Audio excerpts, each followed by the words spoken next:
వాసిష్టంలో ఈరోజు మనం కొన్ని విషయాలు చెప్పుకోబోతున్నాము. ఈరోజు మేష సంక్రమణం, చాలా విశేషమైన రోజు.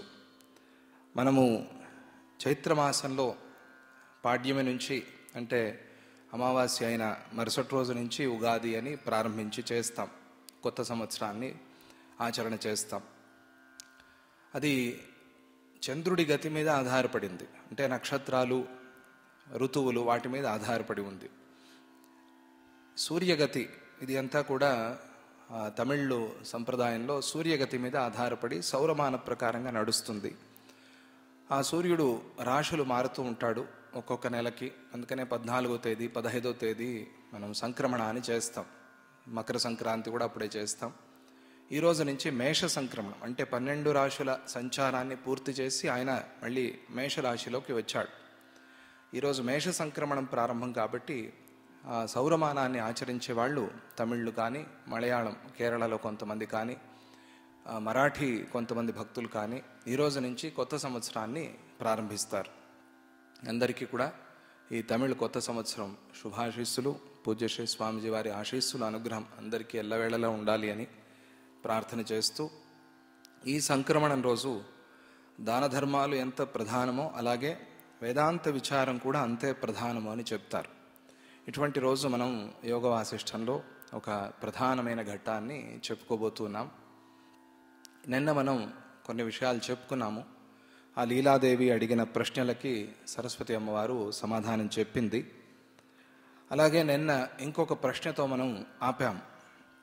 ఏమిటా ప్రశ్న అంటే, లీలాదేవి అడిగింది కదా, అమ్మ ఈ దేహంతోనే, ఈ దేహంలో ఉండగానే అన్య జగత్తుని, అంటే ఇతర ప్రపంచాన్ని ఎందుకు చూడలేము? ఈ దేహంతో ఎందుకు మనం వెళ్ళలేము? అంటే ఈ ప్రశ్న ఎలా ఉంటుంది అంటే, మనం చంద్రమండలానికి ఈ బట్టలతో ఎందుకు వెళ్ళలేము అన్నట్టుగా ఉంటుంది. ఈ బట్టలతో ఇలాగే ఈ శరీరంతో అని కాదు, శరీరంతోనే వెళ్తాం మనము రాకెట్లో కూర్చుని, కానీ ఈ దుస్తులతో లేదా మనం ఇక్కడ తినే తిండితో ఎందుకు వెళ్ళలేము అని అడిగినట్టుగా ఉంటుంది. ఎందుకు వెళ్ళలేమంటే వెళ్ళలేము, అది అక్కడ స్థితిగతులు వేరేగా ఉంటాయి కాబట్టి వెళ్ళలేము అనేది సమాధానం. అలాగే ఇక్కడ కూడా అమ్మవారు సమాధానం చెప్పాలి. లీలాదేవి అడిగింది, ఈ శరీరంతో ఎందుకు వెళ్ళలేము? నన్ను ఎందుకు ధ్యానం చేయమంటున్నావు అంటే, నీ శక్తితో నన్ను అక్కడికి పట్టుకుపోవచ్చు కదా అని అభిప్రాయం. నీకు అంత శక్తి ఉంది కదా, మనం సద్గురువుని అలాగే అడుగుతాం. అంటే నాకు అన్నీ కావాలి, నేనేమీ చేయకూడదు అని సద్గురువుని అడుగుతాం మనం. అలాగే లీలాదేవి కూడా అడిగినట్టుగా భావన చేయాలి మనం. నన్ను ఈ శరీరంతోనే తీసుకుపో, మళ్ళీ ధ్యానం చేసి అప్పటి వరకు నేను ఓపిక పట్టలేను, నేను వెళ్ళి తొందరగా మా ఆయన అక్కడ ఆ వశిష్ఠ వేద విద్వాంసుడిగా ఉన్నాడు కదా, ఆయన చూడాలి.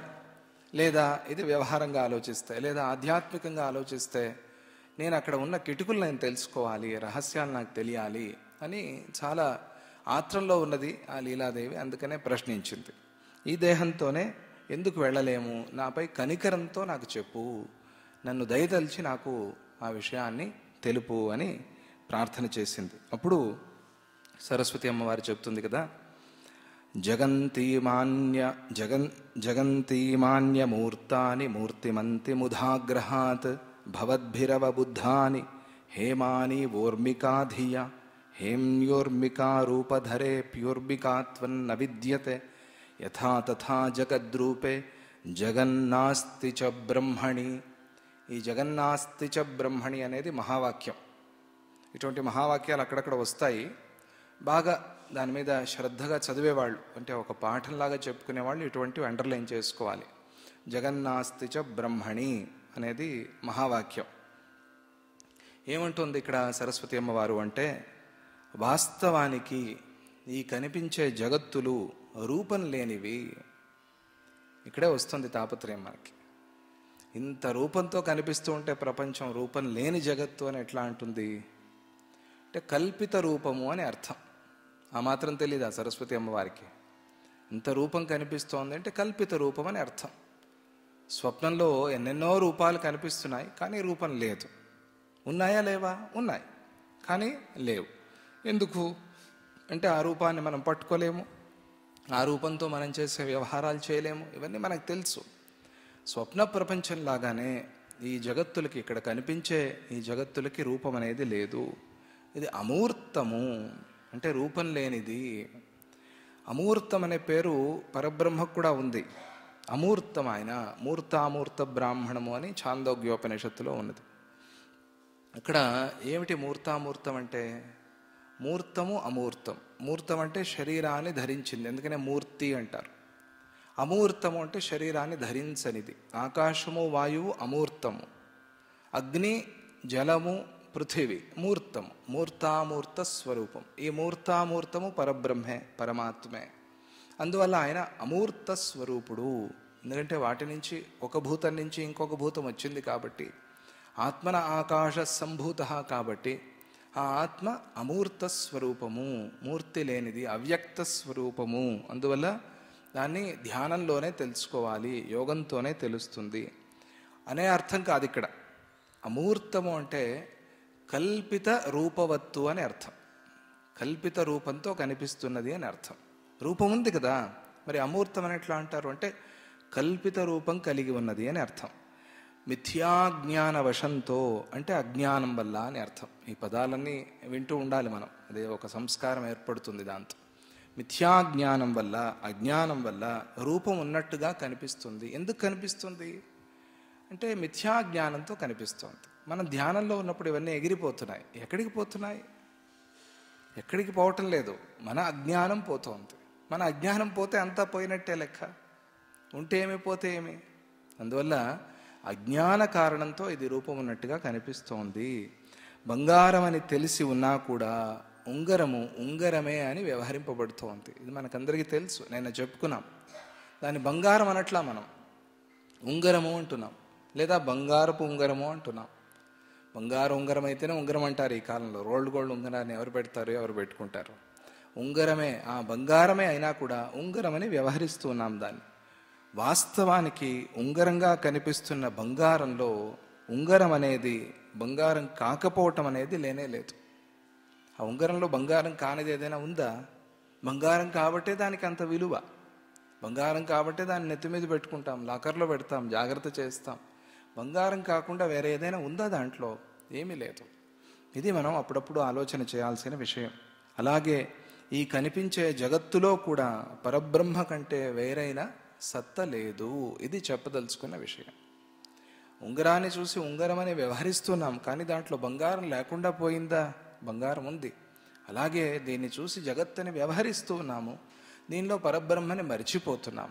అలా చేయకండి, ఈ జగత్తులో పరబ్రహ్మని చూడండి.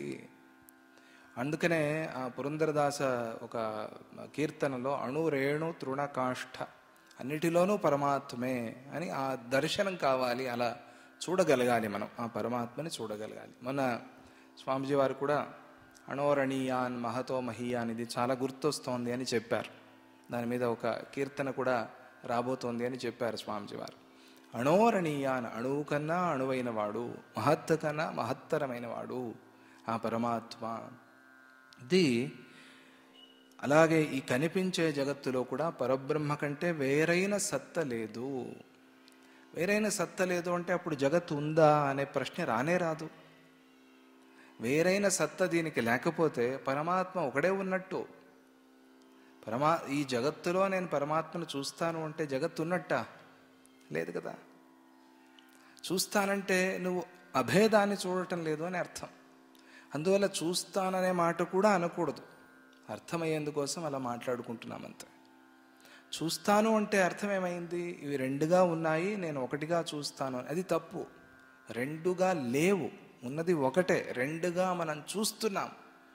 ఆ రెండుగా చూసే అజ్ఞానాన్ని నివారణ చేసుకోవటం, అదే ప్రధానమంతే. అదే పరమాత్మ దర్శనము అంటే, అదే జీవనం యొక్క పరమ లక్ష్యము. అదే అయి ఉండాలి, సత్త లేదు. అందువల్ల ఇది మిథ్య అయి ఉంది అంతే. చాలా తేలిగ్గా సింపుల్గా చెప్పారు. ఇది ఒక ఉదాహరణ గుర్తుపెట్టుకుంటే చాలు. మనం బంగారము ఉంగరము, అలాగే జగత్తు పరబ్రహ్మ అంతే. ఇవి రెండు పక్క పక్క పెట్టుకుని ఆరోలు వేసి చూసుకోవాలి. ఉంగరము దేంతో పోలుస్తున్నాము, ఆ బంగారాన్ని దేంతో పోలుస్తున్నామని చిన్నపిల్లలకి మనం ఆరోలు పెట్టి చూపిస్తాం కదా. మ్యాచ్ ది ఫాలోయింగ్స్, మ్యాచ్ చేసుకోవాలి. ఆ మ్యాచ్ చేసుకుంటే మనకు అర్థమైపోతుంది విషయం. ఈ ప్రపంచము మరో ప్రపంచము, స్వప్న ప్రపంచము. ఈ ప్రపంచం కానీ ఇంకొక ప్రపంచం కానీ, అంటే లోకాలు చాలా ఉన్నాయని చెప్తాం కదా, గంధర్వ లోకాది లోకాలు. ఈ లోకాలు కానీ, స్వప్న ప్రపంచం కానీ, ఊహాజనితమైన ప్రపంచం కానీ, సంకల్పిత ప్రపంచం కానీ, ఏదైనా సరే ఇవన్నీ కూడా మిథ్య, ఇదంతా కూడా భ్రమ అనేది చాలా స్పష్టంగా తెలుసుకో అని అమ్మవారు చెప్తూ, జగదాకాశమేవేదం బ్రహ్మైవేహతు దృశ్యతే దృశ్యతే కాచిదప్యత్ర ధూళిరంబునిధావివ. ఇంకొక ఉదాహరణ, అంటే ఆయనకి చాలా మన మీద కరుణ, అయ్యో పాపం పిల్లలకి అర్థమైందో లేదో, ఇంకొక ఉదాహరణ చెప్దాము అని ఇంకొక ఉదాహరణ అమ్మవారితో చెప్పిస్తున్నారు. ఈ జగదాకాశము బ్రహ్మము కంటే వేరే కానే కాదు. ఇది జగత్తాకాశం, జగదాకాశం అనుకోవాలి. ఎలా అంటే నిన్న చెప్పుకున్నాం కదా, కుండ చూపించి ఏమిట్రా ఇది అంటే ఆకాశం అంటాడు.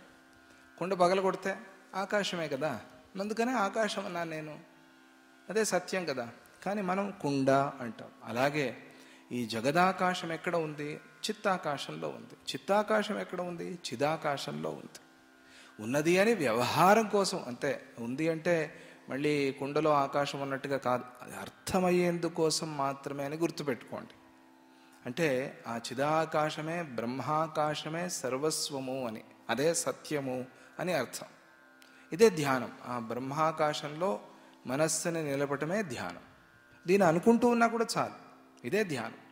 నేను జగదాకాశంలో ఉన్నాను, జగదాకాశాన్ని సత్యం అనుకుంటున్నాను, ఇక్కడి నుంచి నేను చిత్తాకాశానికి వెళ్ళాలి, నా చిత్తాకాశం వల్ల కదా జగదాకాశం. నేను జగత్తులో ఉన్నాను అని కాదు, నా చిత్తం ఉంది కాబట్టి జగత్, ఆ చిత్తానికి వెళ్ళాలి, ఆ చిత్తము తీసుకెళ్ళి చిదాకాశంలో లయం చేయాలి. ఇదే ధ్యానం అంతా. చాలా తేలిగ్గా ఉంది కదా, కానీ అభ్యాసం చేయటం కొంచెం కష్టం. దాన్ని అనుకుంటూ నాకు చాలు, ఈ పదాలు అనుకున్నా కూడా చాలు, దాంట్లో అంత విశేషం ఉంది.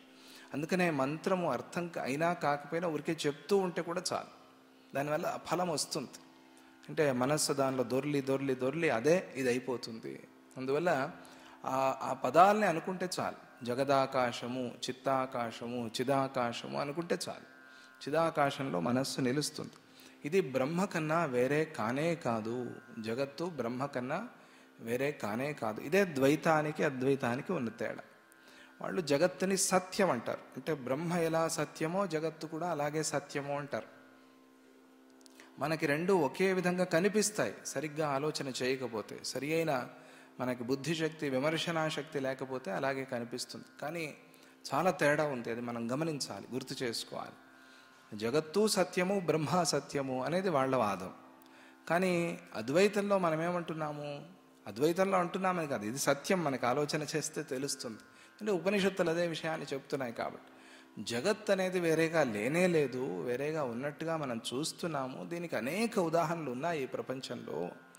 ఈ జగత్తుకి అన్యసత్త లేదు కాబట్టి ఉన్నది పరమాత్మ ఒకటే అనేది అద్వైతం. దాన్ని మనం బాగా అర్థం చేసుకోవాలి. దానికి ఇంకొక ఉదాహరణ చెప్తున్నారు. ఏమిటి అంటే, సముద్రంలో ధూళి లేకపోయినా కూడా ఆ దుమ్ము ఉన్నట్టుగా కనిపిస్తుంది. దుమ్ము ఉందా సముద్రంలో? దుమ్ము ఉన్నట్టుగా కనిపిస్తుంది. నిరాకారమైన బ్రహ్మమందు మిథ్య అయిన జగత్తు యొక్క ఆకృతి కనిపిస్తోంది. అది నిరాకారమైన బ్రహ్మ, ఆ బ్రహ్మలో ఒక ఆకృతి కనిపిస్తోంది. ఎలాగైతే తాడులో పాము కనిపించిందో అలాగే పాము ఉందా? ఏ కోశానా లేదు. నువ్వు అనుకున్నావు కాబట్టి ఉందా అక్కడ?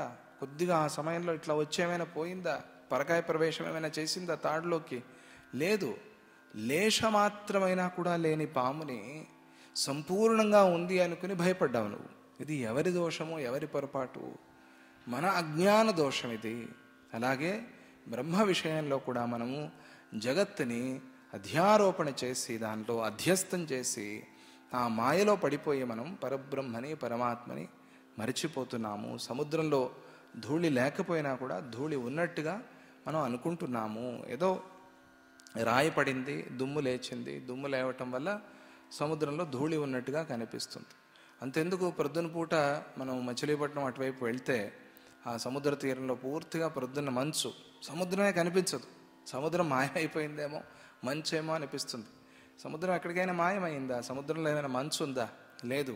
అది కాసేపు అయిన తర్వాత, తొలగిపోయిన తర్వాత సముద్రం కనిపిస్తుంది. అలాగే ఈ జగత్ అనేది తొలగిపోతే దృశ్యమార్జనము అన్నారు. ఈ దృశ్యం అనేది తొలగిపోతే పరమాత్మ నీకు దర్శనమిస్తాడు, నువ్వు స్వానుభవాన్ని పొందుతావు.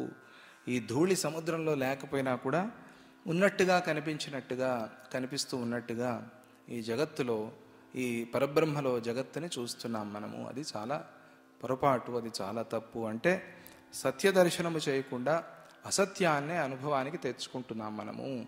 అసత్య దర్శనం వల్ల దోషమే, దానివల్ల ప్రయోజనం లేదు. అయం ప్రపంచో మిథ్యైవ సత్యం బ్రహ్మాహమద్వయం అత్ర ప్రమాణం వేదాంతాః గురవః అనుభవస్తథా.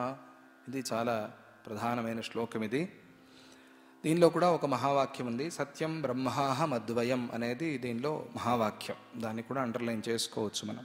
అయం ప్రపంచః మిథ్యైవ అనేది కూడా మహావాక్యమే. రెండు కలిపితే ఒక మహావాక్యం. అయం ప్రపంచో మిథ్యైవ సత్యం బ్రహ్మాహమద్వయం అనేది ఒకే మహావాక్యం. లేదు, అయం ప్రపంచో మిథ్యైవ అనేది ఒక మహావాక్యం, సత్యం బ్రహ్మాహమద్వయం అనేది ఒక మహావాక్యం.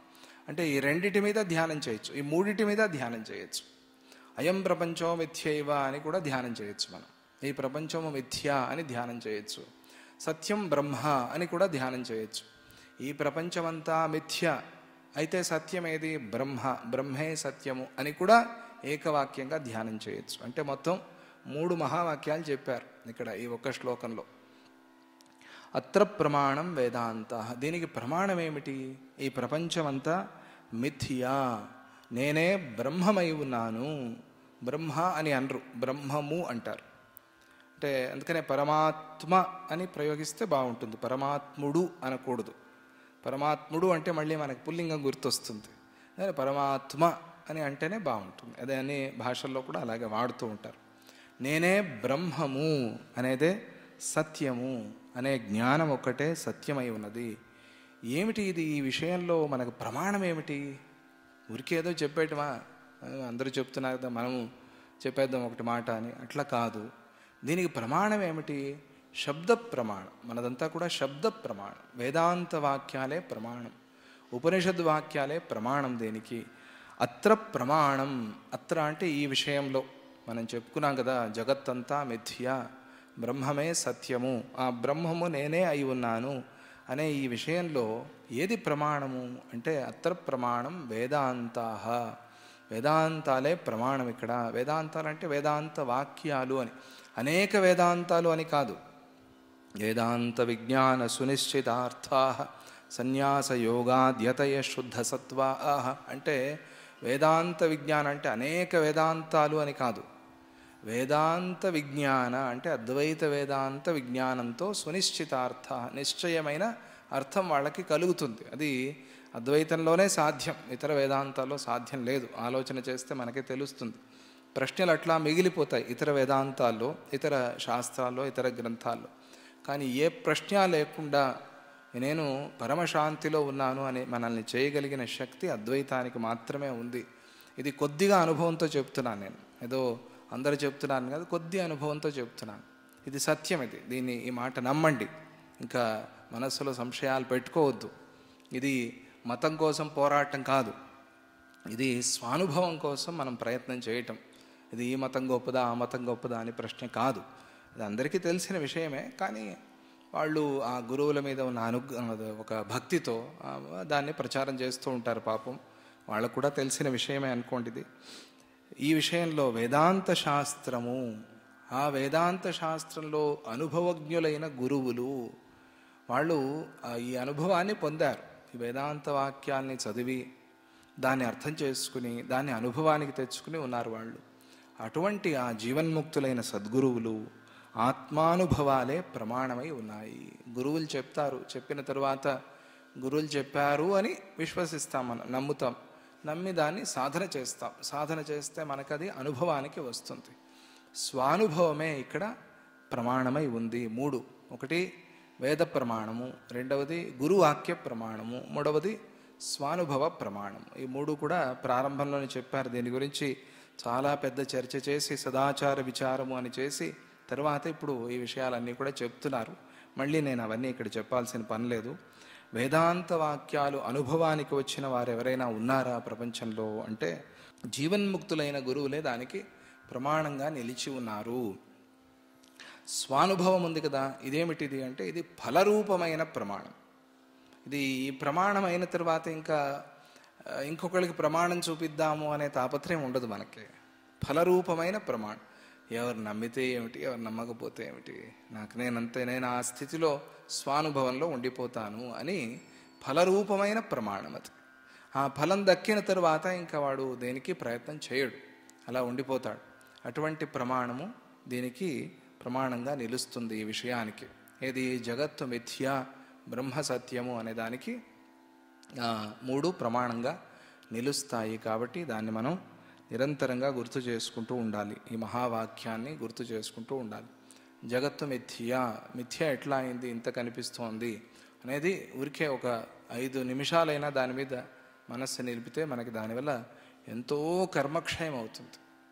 ఎన్నో కర్మలు కాలిపోతాయి. ఆ 5 నిమిషాల్లో కర్మలు పాపాలు కాలిపోయి దాంట్లో శుద్ధమైన మనస్సు మనకి కలుగుతుంది. ఆ శుద్ధ మనస్సు మనకి సద్గురువు ఇంకా దగ్గర చేస్తుంది, మనకి ఆ అనుభవం వచ్చేలాగా చేస్తుంది. అందువల్ల 5 నిమిషాలైనా దాన్ని భావన చేయాలి. అది బయటికి చెప్పొద్దు, మీరు వ్యవహారంలో మామూలుగానే ఉండండి, కానీ లోపల మాత్రం దాన్ని సాధన చేయండి, భావన చేయండి.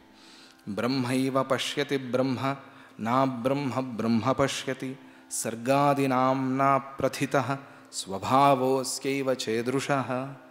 బ్రహ్మమే బ్రహ్మాన్ని దర్శిస్తుంది. ఇది జగత్తు మిథ్య అయినప్పుడు ఇది నాకు కనిపిస్తోంది. నేను జీవుణ్ణి ఏమై ఉన్నాను, బ్రహ్మనై ఉన్నాను. బ్రహ్మ కానిది బ్రహ్మ కనిపిస్తుందా? లేనే లేదు. అటువంటప్పుడు ఏమని అర్థము? బ్రహ్మే బ్రహ్మని చూస్తున్నాడు అని అర్థం. బ్రహ్మే బ్రహ్మని ఎలా చూస్తున్నాడు? ఎలా చూడాలో అలా చూడకుండా వేరేగా చూస్తున్నాడు. ఇది మనం తెలుసుకోవాల్సింది. బ్రహ్మే బ్రహ్మని దర్శిస్తూ ఉన్నది. బ్రహ్మము కానిది బ్రహ్మని చూడలేదు, బ్రహ్మని దర్శనం చేయలేదు. కాబట్టి నేను చూస్తున్నాను ద్రష్ట అని అది అహంకారంతో వచ్చినదే అయినా కూడా, దోషంతో వచ్చిన భావన అయినా కూడా ఆ ద్రష్టృత్వం అది ఒక చిన్న చాలా లేశం స్వల్పం. నేను చూస్తున్నానది చాలా గొప్ప అని అనుకుంటాం మనం. అది చాలా స్వల్పమే అయినా కూడా అది మనకి తెలుపుతోంది. ఏమని? ఇది బ్రహ్మ సన్నిధి వల్ల ఇది కలుగుతోంది అని. అంటే నేను బ్రహ్మనై ఉన్నాను, బ్రహ్మ సన్నిధి నాకు ఉన్నది కాబట్టి నేను చూడగలుగుతున్నాను అని భక్తి మార్గంలో కూడా మనం దీన్ని వాడుకోవచ్చు. ఆ భగవంతుడు నాలో ఉన్నాడు కాబట్టి నేను ఊపిరి ఆడుతున్నాను, చూడగలుగుతున్నాను, నాకు వినిపిస్తోంది. ఇవన్నీ కూడా మనం భక్తి మార్గంలో కూడా వాడుకోవచ్చు. కానీ ఇక్కడ వేదాంతంలో బ్రహ్మ కానిది బ్రహ్మను చూడలేదు, బ్రహ్మే బ్రహ్మని చూస్తాడు. ఇవి రెండు చాలా ముఖ్యమైనవి. జగత్తును కల్పించి జగత్ అనే పేరుతో బ్రహ్మమే వ్యవహరింపబడుతోంది. ఎవరు వ్యవహరిస్తున్నారు అంటే బ్రహ్మే బ్రహ్మని జగత్ అని వ్యవహరించుకుంటూ ఉన్నాడు. ఫోన్లో వ్యవహరించుకొని నాకేమిటి, నాకేం తాపత్రయం? ఆయన కల్పించుకుందంతా ఆయనే, కల్పించుకుని ఆ బావిలో పడింది ఆయనే, బావిలో పడి బయటికి రాలేక తన్నుకుంటుంది ఆయనే. నాకేమిటి అంటే నాకేమిటి అని అనకూడదు, ఎందుకంటే అది నువ్వే అయి ఉన్నావు కాబట్టి. పడింది వేరెవరో కాదు. అర్థమయ్యేందుకోసం బ్రహ్మే కల్పించి బ్రహ్మే వ్యవహరించుకుంటూ బ్రహ్మే చూస్తున్నాడు అని చెప్పాం. ఆయన ఎవరో రెండో థర్డ్ పార్టీ అని అనుకుని పోన్లే ఆయన కష్టాలు ఆయన పడతాడు మనకెందుకు అని అనుకోకూడదు. అందుకనే ఈ శాస్త్రాలు రాసుకున్నది మనమే, ఈ శాస్త్రాలు వింటున్నది మనమే, ఈ శాస్త్రాలు చెప్పుకుంటున్నది మనమే, ఈ శాస్త్రంతో కలిగే అనుభవం కూడా మనకే. ఇంక రెండో పార్టీ లేరు ఇక్కడ, అంతే. అది వేదాంతంలో చాలా ప్రధానమైంది, చాలా ముఖ్యమైనది. ఆయన అదో బ్రహ్మగారిని విడిపించానని కూడా అనుకోకూడదు మనం. అమ్మయ్య బ్రహ్మగారిని విడిపించేశాను అని, నేను ముక్తుడయ్యాను అనే భావన కూడా ఎగిరిపోతుంది. నన్ను పట్టుకుంది ఎవరు? నేను ఎప్పుడు పట్టుకున్నాను? నేను ముక్తుడయ్యాను అని చెప్పేందుకు. అందువల్ల ముక్తుడైన వాడు నేను ముక్తుడిని అని కూడా చెప్పుడు. ఆ చూసేవాళ్ళకి అట్లా అనిపిస్తుంది ఈయన ముక్తుడయ్యాడు అని. ఆయనకంతా బ్రహ్మమయంగానే కనిపిస్తుంది. అది ఆ స్థితి దీంతో వస్తుంది. అలా వ్యవహరించబడే బ్రహ్మము యొక్క స్వభావమై ఉంది. అట్లా వ్యవహరించబడటమే ఆయన యొక్క స్వభావం, అంతే. ఏం చేస్తాం? అది స్వభావం అని ఎందుకన్నారు అంటే అర్థమయ్యేందుకోసం. ఆయనకి స్వభావాలు గుణాలు లక్షణాలు ఇవేవి లేవు ఆయనకి, కానీ మనకు తెలియాలి వ్యవహారంలో, కాబట్టి అలా చెప్తారు. న బ్రహ్మ జగతామస్తి కార్యకారణతోదయః కారణానాం అభావేన సర్వేషాం సహకారిణాం. ఎందుకు ఈ మాట అన్నారు అంటే బ్రహ్మమందు జగత్ కారణము కానీ జగత్ కార్యము కానీ లేదు. జగత్తు తయారవటానికి ఏదో కారణం కావాలి, అది లేదు. తయారైన తరువాత జగత్తు కార్యంగా కనిపిస్తోంది, అది లేదు. అందువల్ల ఎటువంటి సహకారి కారణం కూడా లేదు. పోనీ కారణము కార్యము లేదు అనుకుందాం, సహకారి కారణం ఉంది అని చెప్దాము. అంటే మనం ముందు చెప్పుకున్నాం కదా, ఒక ఉదాహరణలో విడిపించని స్తంభంలో బొమ్మ ఉన్నట్టుగా, శిల్పి విడిపించిన తర్వాత కనిపించినట్టుగా అని చెప్తూ ఒక మాట అన్నారు అక్కడ. ఇక్కడైతే శిల్పి, ఆ శిల్పి చేతిలో ఉన్న సుత్తి, ఉలి ఇవన్నీ పరికరాలు. కానీ బ్రహ్మలో, బ్రహ్మజ్ఞానంలో అటువంటి సహకారి కారణాలు కూడా లేవు. కార్యకారణాలు కానీ సహకారి కారణాలు కానీ లేవు అని మనం బాగా తెలుసుకోవాలి. అది విశుద్ధమై ఉన్నది. బ్రహ్మకు జగత్తుకు కార్యకారణ సంబంధం లేదు. కారణం ఏమిటి అంటే బ్రహ్మమందు కార్యకారణ భేదాన్ని కల్పించే సహకారి కారణాలు కూడా లేవు. అయిపోయింది అంతే. వాటిలో భేదాన్ని కల్పించేది ఏది? సహకారి కారణం. ఈ సహకారి కారణం వచ్చి ఏం చేస్తుంది అంటే కారణాన్ని కార్యంగా మారుస్తుంది. మార్చినప్పుడు ఇప్పుడు పాలల్లో తోడేసుకునేందుకోసం పెరుగు వేసాం. ఏది తోడింది అక్కడ? కాలము తోడింది. కాలం లేకపోతే మీకు కొద్దిగా టైం ఇవ్వాలి దానికి. రాత్రి తోడేసి ప్రొద్దున లేచి చూడాలి. లేదు ఇట్లా ఒక చుక్క పెరుగు వేసి బాగా పుల్లగా ఉంది అని మూత పెట్టి అట్లా వెళ్ళి ఒక సీరియల్ చూసి వచ్చి తీసి అయ్యో ఇంకా తోడేసుకోలేదని డస్ట్బిన్లో పడేస్తే ప్రయోజనం లేదు. అక్కడ కాలము తోడింది. ఎవరు తోడారు అంటే కాలం తోడింది. కాలం ఏమైంది అక్కడ? సహకారి కారణమైంది. కాలమే లేదు, దేశమే లేదు అన్నప్పుడు ఇంకా సహకారి కారణాలు ఎక్కడి నుంచి వస్తాయి? సాధ్యమే లేదు. అందువల్ల ఆ పరమాత్మలో కార్యకారణాలు లేవు. కార్యకారణ భేదం అనేది ఒట్టిది. మనల్ని భ్రమలో పడేసేందుకోసమే వచ్చింది ఇది. కార్యకారణాలు అనేవి పరబ్రహ్మ విషయంలో లేనే లేవు. యావదభ్యాస యోగేన నశాంత భేదధీస్తవ నూనం తావదతద్రూప న బ్రహ్మ పరిపశ్యసి. ఇప్పుడు అంతా ఆయనే అయినప్పుడు కృష్ణ పరమాత్మకు కానీ శ్రీరామచంద్రుడికి కానీ అక్కడక్కడ మనకి కథలు కనిపించాయి. ఎట్లా కనిపించాయి అంటే ఆయన ఎవరినో కొడితే అదా నువ్వు బాహ్యంలో ఉన్నప్పుడు రామనామాన్ని పలికావా అని కొట్టాడు ఆంజనేయ స్వామి. అది శ్రీరామచంద్రుడి వీపు మీద కనిపించింది ఆ ముద్ర, ఆంజనేయ స్వామి కొట్టిన వేళ్ల ముద్ర. ఇదేమిటి స్వామి, నిన్నెప్పుడు కొట్టాను నేను? నిన్నెవరు కొట్టారు అంటే నువ్వే కదయా కొట్టావు నన్ను. ఎప్పుడు కొట్టాను నేను అంటే అక్కడ ఆ పొలంలో బాహ్యంలో కూర్చుని వాడిని కొట్టావు కదా. అది సర్వాత్మ భావన. ఇది అక్కడ చూపించాడు ఆయన. సర్వాత్మ భావన ఉన్నవాడికి అంటే సర్వాత్మ భావన అంటే ఆత్మ ఒకటే అని. సర్వాత్మము అంటే అందరూ ఉన్నారు, అందరూ నేనై ఉన్నాను అని కూడా కాదు. అది మధ్యస్థితి, మధ్యమ స్థితి. అందరూ ఉన్నారు, అందరూ నేనై ఉన్నాను అనేది కూడా పోయి నేనే ఉన్నాను అనేది. అందుకని ఎన్నోసార్లు మీకు చెప్పాను, దత్తదర్శనంలో చివరిలో స్వామిజీ నేనే సత్యం నేనే నిత్యం అనేది పెట్టించారు. అక్కడ ఆయన శిష్యులు, ఆయన అప్పటి వరకు మనం ఎవరెవరిని శత్రువులు అనుకున్నామో రాక్షసులు అందరూ కనిపించారు ఆయన దత్తాత్రేయ స్వామిలో. అది విచిత్రం. అంటే అందరూ అనే ప్రశ్నే లేనే లేదు అక్కడ. సర్వాత్మ భావన అంటే అది. అక్కడ కార్యకారణాలు ఎట్లా వస్తాయి చెప్పండి? ఉలి ఆయనే, సుత్తి ఆయనే, స్తంభము ఆయనే, చెక్కేవాడు ఆయనే, చెక్కిన తర్వాత కనిపించే బొమ్మ ఆయనే, అన్నీ ఆయనే అయినప్పుడు కార్యకారణాలు ఎక్కడి నుంచి వస్తాయి? మరి చూసేవాళ్ళకి మాకైతే ఈ భేదం ఉంది కదా, అదే పొరపాటు, అదే తప్పు. ఆ భేదాన్ని చూడటం అనేదే తప్పు. సత్యాన్ని దర్శించకపోవటం అనేదే పొరపాటు, అదే దోషం. అందువల్ల ఆ పొరపాటు, ఆ దోషము మనము చేయకూడదు అని ఇక్కడ మనకి అమ్మవారు చెప్తోంది. అభ్యాస బలంతో యావదభ్యాస యోగేన నశాంత భేదధీస్తవ. అభ్యాస యోగం, అభ్యాసం అనేది చాలా ప్రధానం. ఆవృత్తి రసకృత్ ఉపదేశాత్ అని బ్రహ్మసూత్రం. ఆవృత్తి, నిరంతరంగా ఆవృత్తి చేస్తూ ఉండాలి. చదివిన దాన్ని గుర్తు చేసుకుంటూ ఉండాలి. ఎవరైనా సరే ఏ చదువు చదివినా సరే దాన్ని గుర్తు చేసుకుంటూ ఉండాలి. అదే అప్పుడే ఉపయోగపడుతుంది. అప్డేట్ అవుతూ ఉండాలి అంటారే అలా. ఇది వేదంలో అయితే ఇంకా బాగా మనకి స్పష్టంగా తెలుస్తుంది. వేదమంతా ధారణ చేయాలి, వేదాన్ని గుర్తుపెట్టుకోవాలి. పుస్తకాలు చూసి చదివేది కాదు అది. పుస్తకాలు లేవు ఒకప్పుడు. ఈ మధ్య పుస్తకాలు ప్రింట్ అయ్యాయి. ప్రింట్ అయినప్పటి నుంచి పిల్లలు చెడిపోయారు. ఎందుకంటే పుస్తకం ఉంది కదా, కావాల్సినప్పుడు చూసుకోవచ్చులే అని. పూర్వకాలంలో పుస్తకమే లేదు, గుర్తు చేసుకోవాల్సిందే వచ్చినట్టుగా. అందుకని ఆవృత్తి, నిరంతరంగా ఆవృత్తి చేస్తూ ఉండాలి. ఈ అభ్యాసంతో, అభ్యాస బలంతో భేద జ్ఞానము తొలగిపోనంత వరకు అభ్యాసం చేస్తూ ఉండాలి. నిరంతరంగా అభ్యాసం చేస్తూ ఉండాలి. బయట వ్యవహారంలో ఉన్నా కూడా, ఎందుకంటే వినేవాళ్ళందరూ కూడా వ్యవహారంలో ఉన్నవాళ్ళు కాబట్టి చెప్తున్నాను, వ్యవహారంలో ఉన్నా కూడా మనం మాటి మాటికి అది గుర్తు చేసుకుంటూ ఉండాలి. ఏమవుతుంది, మహా అయితే కొంచెం స్లో అవుతాం, స్లో అయినట్టుగా ఉంటుంది, కానీ స్లో కామ్, అందరికన్నా స్పీడ్గా ఉంటాం. ఎందుకంటే అది మన కోసం ఆ శక్తి చేసేస్తూ ఉంటుంది పనులన్నీ కూడా. ఆ స్థితికి వెళ్తాం మనము. ఆ జ్ఞానంతో, ఆ ధ్యాన బలంతో కొంచెం స్లో అయినట్టుగా అనిపిస్తుంది. అయితే తప్పే ఉంది, శాంతిగా ఆనందంగా ఉంటాం. ఓ ఆత్రపడి టెన్షన్ పడి దానివల్ల ఏమిటి ఉపయోగము? అందువల్ల ఆ ధ్యాన అభ్యాసంతో భేద జ్ఞానం తొలగిపోనంత వరకు నువ్వు బ్రహ్మస్వరూపాన్ని పొందలేవు, బ్రహ్మాన్ని దర్శించలేవు. అందువల్ల అభ్యాస బలంతో ధ్యానం చేసి, ధ్యానాభ్యాసంతో ఆ బ్రహ్మని దర్శించు. నిరంతరంగా ధ్యానం చెయ్యి, నిరంతరంగా ప్రాణాయామం చెయ్యి, మంత్రం చెయ్యి.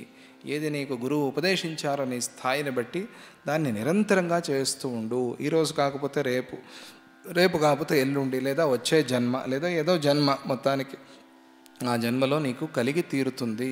జయ విజయులు రాక్షసులుగా పుట్టే ముక్తి పొందారు, మనకి రాదా? రాక్షసుల కన్నా పైవాళ్ళమే కదా మనుష్యులం అంటే. మనకి రాదారా? వస్తుంది, అభ్యాసంతో వస్తుంది నిదానంగా. తత్ర రూఢిముపాయాత య ఇమే త్వస్మదాదయ అభ్యాసాత్ బ్రహ్మ సంపత్తే పశ్యామస్తేహి తత్పరం. ఓ అమ్మ, ఓ లీలాదేవి, అభ్యాస బలంతో బ్రహ్మ విషయకమైన దృఢమైన జ్ఞానము సంపాదించిన తరువాత మనకు ఆ పరమపదాన్ని దర్శించే అధికారం లభిస్తుంది. ఒక అధికారం కావాలి ప్రతిదానికి.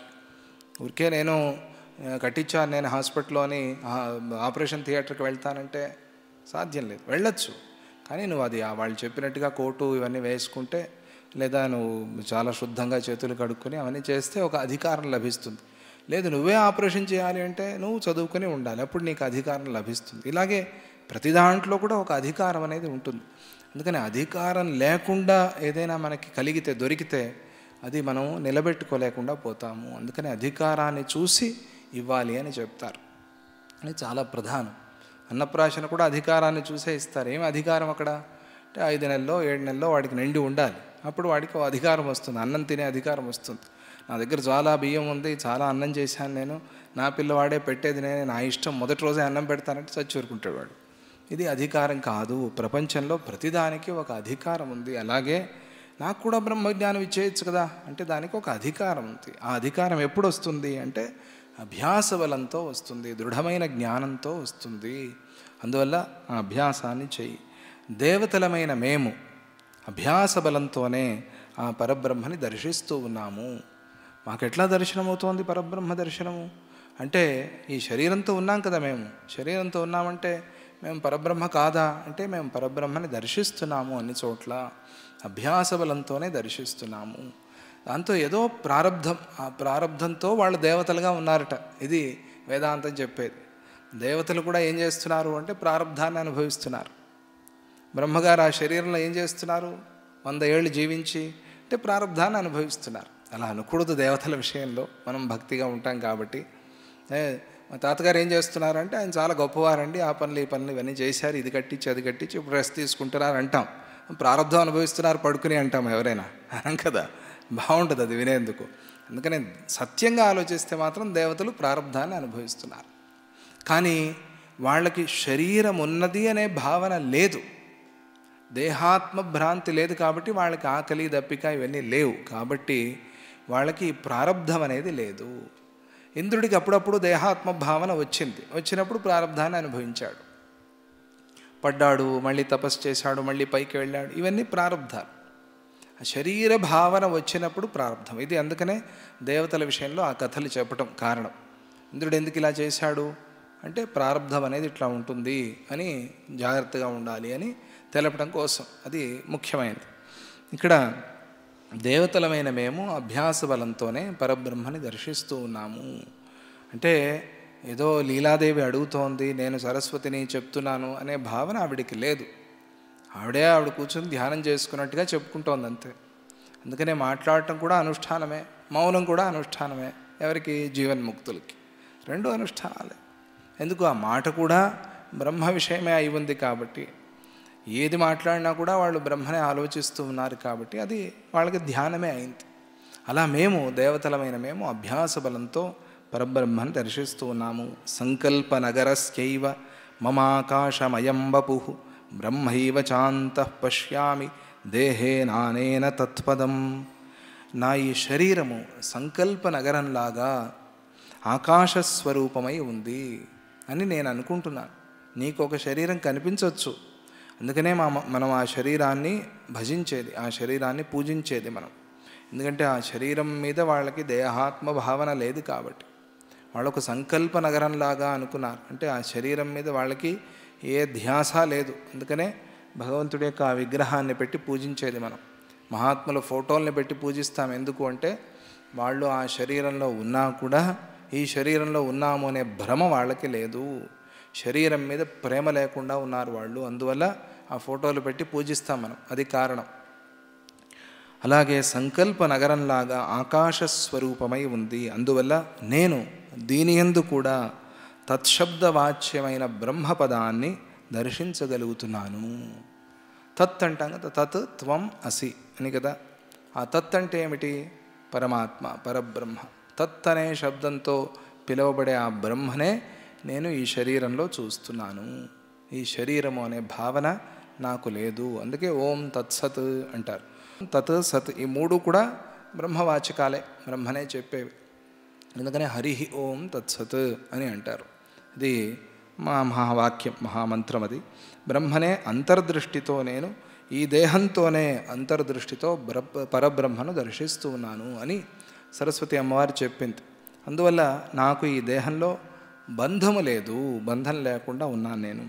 విశుద్ధ జ్ఞాన దేహార్హా తథైతే పద్మజాదయ బ్రహ్మాత్మజగదాదీనాం అంశే సంస్థానమంగనే. ఓ అమ్మాయి, ఓ లీలాదేవి, బ్రహ్మాదులైన మహాత్ముల యొక్క శరీరాలు కూడా విశుద్ధ విజ్ఞానమయాలై ఉన్నాయి.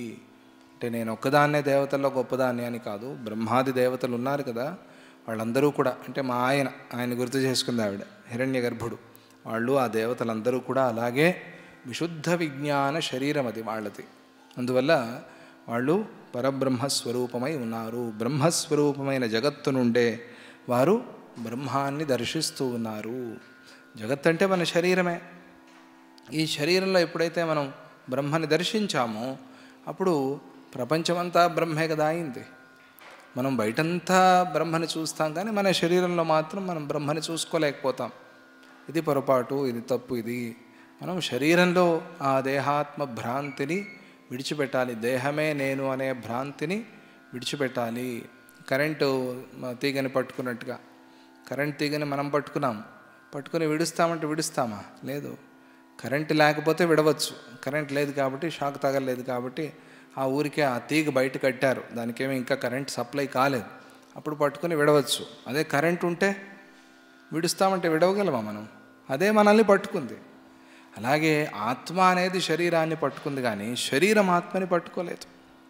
కానీ శరీరం ఆత్మని పట్టుకున్నట్టుగా అనుకుంటాం మనం. అందుకనే శరీరమే ప్రధానము అని శరీరానికి గొప్ప స్థాయిని ఇచ్చి ఆత్మని మర్చిపోతాం. ఇది మనం చేసే పొరపాటు. ఆ పొరపాటు చేయకూడదు, తప్పు చేయకూడదు.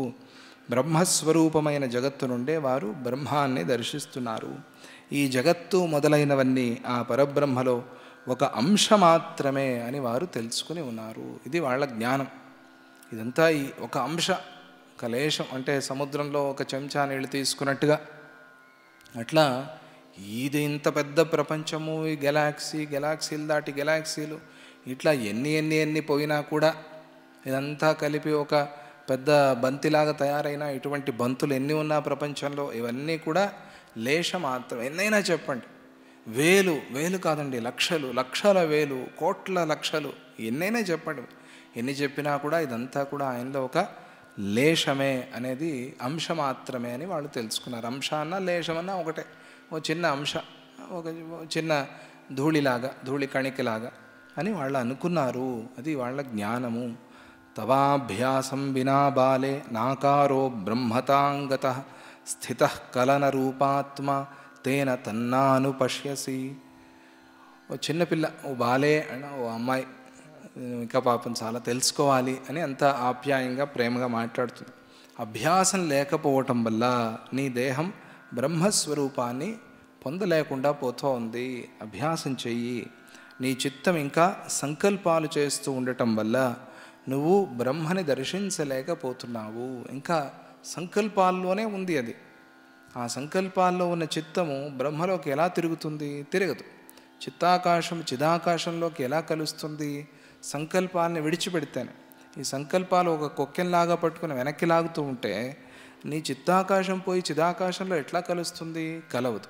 అందువల్ల వీటిని విడవటానికి నువ్వు సాధన చేయాలి. ఎంత పెద్ద పడవైనా కూడా అది వేసి ఉంది అక్కడ, ఆ యాంకర్తో పట్టుకుని ఉంది, పోదు ముందుకి. దాన్ని విడిపిస్తే అప్పుడు అది కదులుతుంది. ఇంజన్ స్టార్ట్ అయితే అప్పుడు కదులుతుంది. అలాగే వీటిని విడిపించి నువ్వు అభ్యాసంలో ముందుకు పోవటం, ఈ ఇంజన్ స్టార్ట్ అవ్వటం రెండూ ప్రధానమే, రెండూ ముఖ్యమే. ఆ రెండూ చేస్తే అప్పుడు నువ్వు ఆ బ్రహ్మని దర్శించగలుగుతావు. అందులో నువ్వు గిరిగ్రామాన్ని చూడలేకపోతున్నావు. ఇప్పుడు ఆ గిరిగ్రామం చూడాలి అంటే, ఆ వశిష్ఠుడు ఉన్న గ్రామానికి, ఆ పల్లెకి, ఆ గుడిసెకి వెళ్ళాలి అంటే నువ్వు ఏం చేయాలి? సూక్ష్మంగా వెళ్ళాలి. నువ్వు సూక్ష్మంలో ప్రవేశించాలి. అందుకనే చూడలేకపోతున్నావు, ఈ దేహాన్ని విడవలేకపోతున్నావు. అందువల్ల ఆ సూక్ష్మ ప్రపంచాన్ని చూడలేకపోతున్నావు. నీ సాధన అభ్యాసము చాలా స్వల్పంగా ఉండటం వల్ల ఇంకా నువ్వు చేయాలి, చాలా సాధన చేయాలి. నువ్వు కనీసం సూక్ష్మమైన గంధర్వలోకాన్ని కూడా చూడలేకపోతున్నావు. ఇక ఆ సూక్ష్మంలో ఉన్న చిదాకాశంలో ఉన్న ఆ గిరిగ్రామాన్ని ఎట్లా చూస్తావు నువ్వు? అది అభ్యాసంతోనే సాధ్యమవుతుంది. అందువల్ల అభ్యాసాన్ని పెంచుకో, ఇంకా అభ్యాసాన్ని చెయ్యి అని చెప్పడం అభిప్రాయం. యత్ర స్వసంకల్పపురం స్వదేహేన నలభ్యతే తత్రాన్య సంకల్పపురం దేహోన్యో లభతే కథం. నువ్వు నీ దేహమందే నువ్వు సంకల్పించిన నగరాన్నే దర్శించలేకపోతున్నావు. నువ్వే సంకల్పం చేసావు, దాన్ని నువ్వే అనుకున్నావు, నువ్వే చెప్పావు, దాన్నే నువ్వు చూడలేకపోతున్నావు. చాలా విచిత్రం. ఇలా ఉన్నప్పుడు ఇక ఇతర దేహాన్ని ఆశ్రయించి అన్య సంకల్పిత నగరాన్ని నువ్వెట్లా చూస్తావు? అన్య సంకల్పిత నగరం అది. ఆ వశిష్ఠ బ్రాహ్మణుడు, ఆ అరుంధతి సంకల్పించిన నగరం అది. దాన్ని నువ్వు చూడలేకపోతున్నావు. ఎలా చూస్తావు? నువ్వు సంకల్పించిన గంధర్వ నగరం నువ్వు అనుకున్నావు, నా కాకుండా గంధర్వం, దాన్ని చూస్తావు. నువ్వు పైకి చూస్తే ఆకాశమే కనిపిస్తుంది, కానీ గంధర్వ నగరాలు ఉన్నాయి అక్కడ సూక్ష్మంగా. అదే నీకు కనిపించటం లేదే. నువ్వు సంకల్పించిన నగరమే నీకు కనిపించటం లేదే.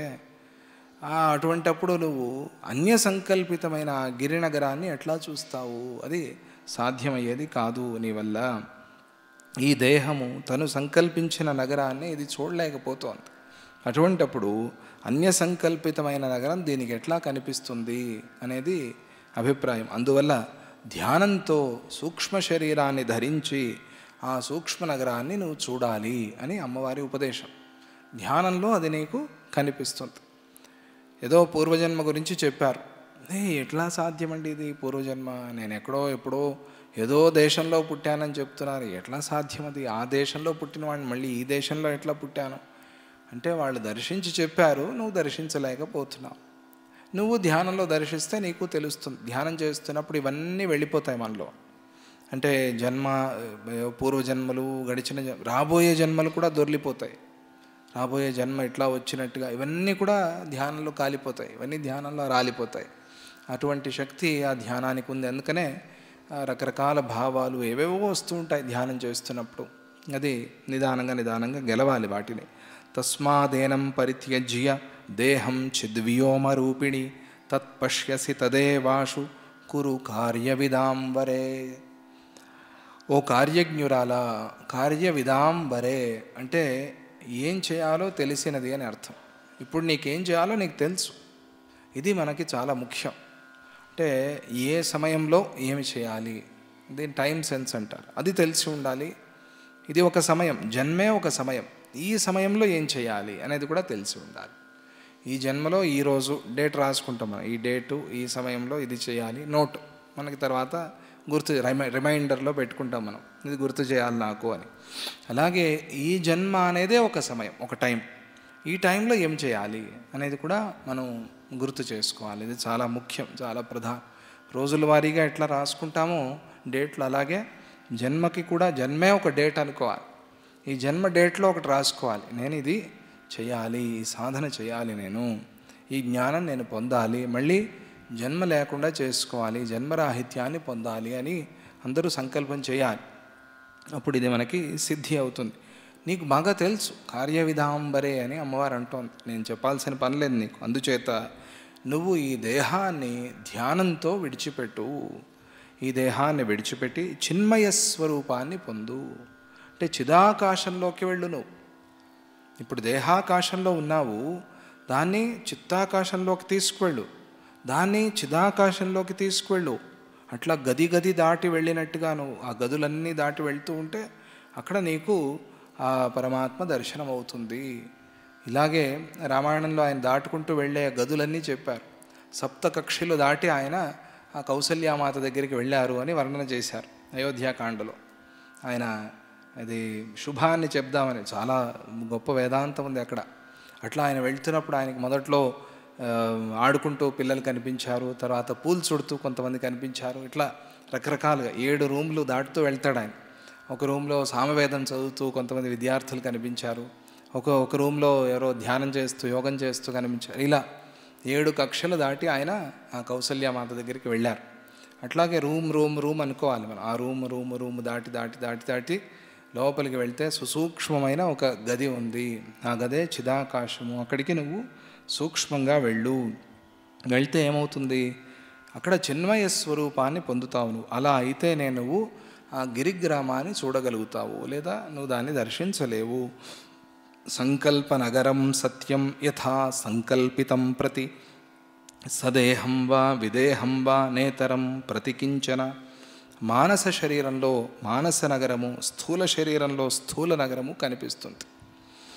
సంకల్ప నగర వ్యవహారానికి, భోగానికి సంకల్పమే సహకరిస్తోంది. ఇది సంకల్పం అనేది మనకు తెలుసు, దానికి అదే సహకారం. సంకల్పానుసారంగా వచ్చిన సంకల్ప నగరము నీకు దేహం ఉన్నా లేకపోయినా కూడా అది అట్లా ఉండి తీరుతుంది. దేహంతో ఉన్నావా లేదా అనే ప్రశ్న లేదు, ఎందుకంటే నువ్వు సంకల్పించావు కాబట్టి. మనం ముందే చెప్పుకున్నాం, ఈ గీతలన్నీ మనం గీసుకున్న గీతలే. ఈ గీతల్ని మనం దాటితే మనం కాలిపోతాం. ఎందుకు అంటే ఈ గీతని దాటితే నేను కాలాలి అని కూడా మనమే రాసుకున్నాం ప్రారంభంలో.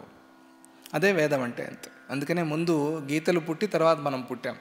ముందు వేదం పుట్టి మనం పుట్టాం. ఈ గీతలు రాసుకున్నాం మనం. ఈ గీతలన్నీ గీసుకుని ఇట్లా ఇట్లా ఈ గీతల్లో నడవాలి, ట్రాక్ వేసుకున్నాం. ట్రాక్ వేసి తయారు చేసి తర్వాత తీసుకొచ్చి ఆ బండిని దాని మీద పెట్టాం, రైల్ని అక్కడ పెట్టాం. అప్పుడు ఆ రైలు నడుస్తుంది. అట్లా మనం గీసుకున్న గీతని మనమే దాటలేము, దాటకూడదు. దాటితే కాలిపోతాం. కాలిపోయామని కూడా మనకి తెలియదు. అందువల్ల జాగ్రత్తగా ఉండాలి. అవి అట్లా ఉండి తీరుతాయి. ఇది అన్నిట్లోనూ వర్తించే విషయం కాదు, అదే ఒకటి మనం గుర్తుపెట్టుకోవాలి. ఇది ఈ విషయంలో మాత్రమే, సంకల్ప విషయంలో మాత్రమే. సంకల్పంలో అవి నువ్వు ఈ శరీరంతో ఉన్నా లేకపోయినా అవి అట్లా ఉంటాయి.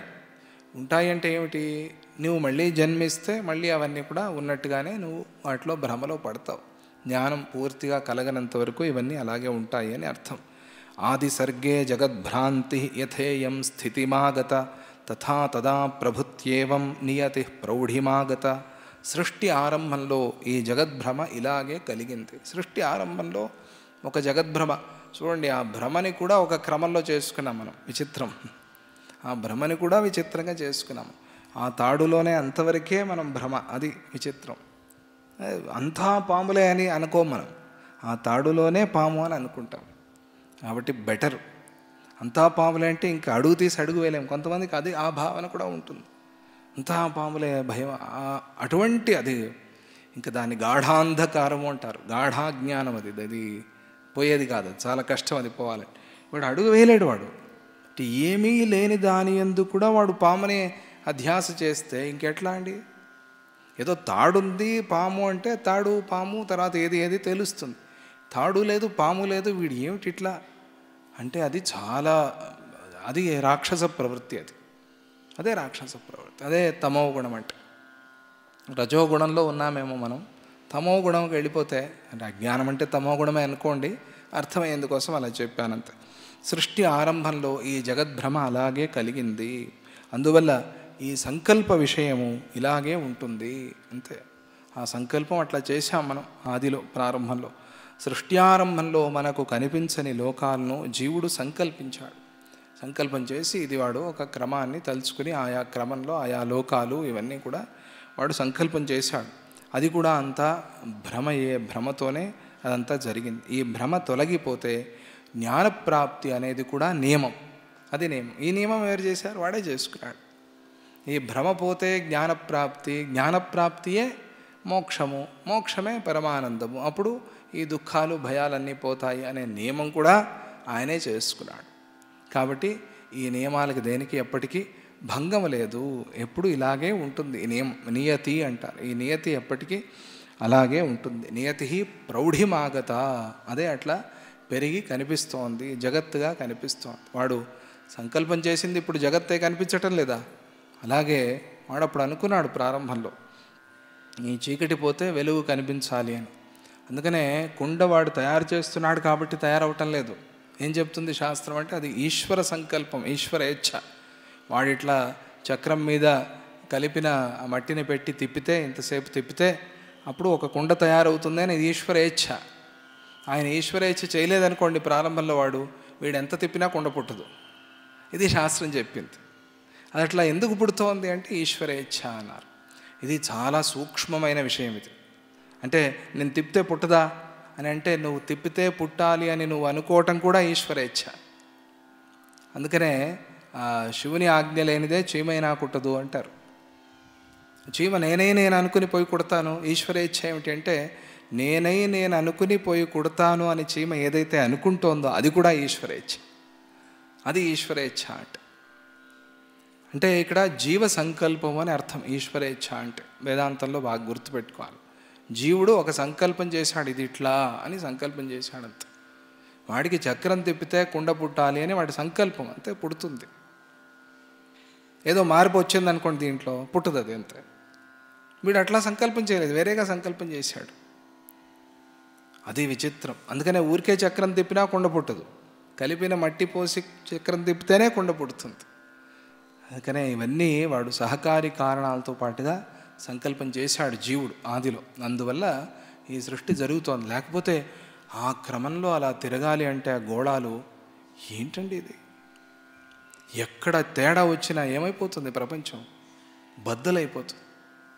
అట్లా తిరుగుతోంది. ఒక వీడియో చూశాను, అది చూడండి. డాన్స్ ఆఫ్ వీనస్ అని ఒక అద్భుతమైన వీడియో అది. అంటే ఆ వీనస్ అంటే శుక్రగ్రహం. ఆ శుక్రగ్రహం ఎట్లా తిరుగుతుంది అని, అది తిరగటమే కాదు, మిగతా గ్రహాలు ఎట్లా తిరుగుతున్నాయని ముగ్గులు వేస్తున్నాయి ఆ గ్రహాలు. అంటే అలా తిరిగే గ్రహాలని వీడు ఊహించి ఎలా తిరుగుతో ఏమవుతుందో అని అలా ముగ్గులు వేసి ఒక పెద్ద సహస్రారంలాగా ఈ సూర్య కుటుంబం అంతా కూడా ఒక పెద్ద సహస్రారం, ముగ్గుల సహస్రారం. ఎట్లా అద్భుతం అది! అది ఎవరి సంకల్పం? అది ప్రారంభంలో వీడు ఇట్లా సంకల్పం చేశాడు. వాడేమనుకున్నాడు, ఇన్ని సంవత్సరాలైతే ఇన్ని యుగాలైతే ఇంత సమయము, ఇంత సమయం అయితే ఇది కల్పము, ఇంత కల్పాలైతే ఇది మహాకల్పము అని సంకల్పించాడు. అందుకనే అన్ని సమయము అన్ని సంవత్సరాలు గడిచిపోతున్నాయి, కల్పం అయిపోతుంది. కల్పం అవ్వగానే ఈ గ్రహం ఒకదానికి ఒకటి కొట్టుకుని బద్దలైపోతుంది. ఇది సంకల్పం. ఇన్ని రోజులు ఎందుకు ఇట్లా క్రమంలో తిరగాలి, ఉన్నట్టుండి ఎందుకు కొట్టుకోవాలి? ఏమిటి కారణం అంటే సంకల్పం. ఈ సంకల్పంతోనే ఇదంతా జరుగుతోంది. కాబట్టి ఆ సంకల్పాన్ని మనం ఉపసంహరించుకోవాలి మనలో. ఈ భ్రమ తొలగిపోతే జ్ఞానప్రాప్తి అనేది నియమము అని అమ్మవారు చెప్పింది. చెప్పంగానే అప్పుడు, అమ్మ నాకు ఇక్కడ ఒక సందేహము, ఇంత అడిగి పాపం, అందుకనే బాల అన్నది, నువ్వు చిన్నపిల్ల, నీకు ఇంకా చాలా తెలియాలి. ఇంత విన్న తర్వాత రామాయణం అంతా విని రాముడికి సీత ఏమవుతుంది అని అడిగినట్టుగా ఈ ప్రశ్న ఒకటి. అలా కాదు, మన కోసం ఆవిడ అడుగుతోంది. ఆవిడ ధ్యానంలో పోయి చూసి వచ్చిన ఆవిడకి తెలీదా అంటే మనకి తెలపడం కోసం అలా ఒక ప్రశ్నని పెట్టారు. మనం ఇద్దరం కలిసి వెళదాము అన్నావు కదా నువ్వు, నన్నేమో ధ్యానం చేయమన్నావు. నువ్వు ఎట్లా వస్తావు అక్కడికి? నువ్వు ధ్యానం చేస్తావా? నీకు ధ్యానం అవసరమా? నువ్వు చేస్తే ధ్యానం ఏ ధ్యానం చేస్తావు? ఎందుకంటే నీకేమో త్వరగా ధ్యాన సిద్ధి అవుతుంది, అసలు ధ్యానమే అవసరం లేదు నీకు. నువ్వు ఎట్లా వస్తావు అక్కడికి? నీ శరీరాన్ని నేను ముట్టుకుంటున్నాను, నా శరీరంలాగానే నీ శరీరము కనిపిస్తోంది. అందుకనే ఆవిడ చిన్నపిల్లలాగా వచ్చింది రెండోసారి. ఎలా వచ్చింది అమ్మవారు అంటే దశవర్ష కౌమారికలాగా వచ్చింది. చెప్పుకున్నాం కదా మనం, గౌరీ అని కూడా అన్నారు అక్కడ. అట్లా అమ్మవారు వచ్చింది. ఈ రూపంలో నువ్వు చిన్నపిల్లగా కనిపిస్తున్నావు అమ్మ, ఇదిగో నేను ముట్టుతున్నా, నేను నీకు పాంచభౌతిక శరీరం ఇదంతా ఉంది, నువ్వెట్లా వస్తావు? మనం ఇద్దరం కలిసి వెళదామని నువ్వు ఎట్లా అన్నావు అంటే నీకేదో కిటుకు ఉండాలి, నువ్వేదో ధ్యానం చేస్తూ ఉండాలి, ఆ ధ్యానం ఏదో నాకు చెప్పు అని అనేక అర్థాలు దీనికి. మళ్ళీ ఒక ప్రశ్న లీలాదేవి అమ్మవారిని అడుగుతుంది. అడిగితే అప్పుడు దానికి సమాధానంగా అమ్మవారు ఏం చెప్తారు అని మనం తర్వాత చెప్పుకుందాము.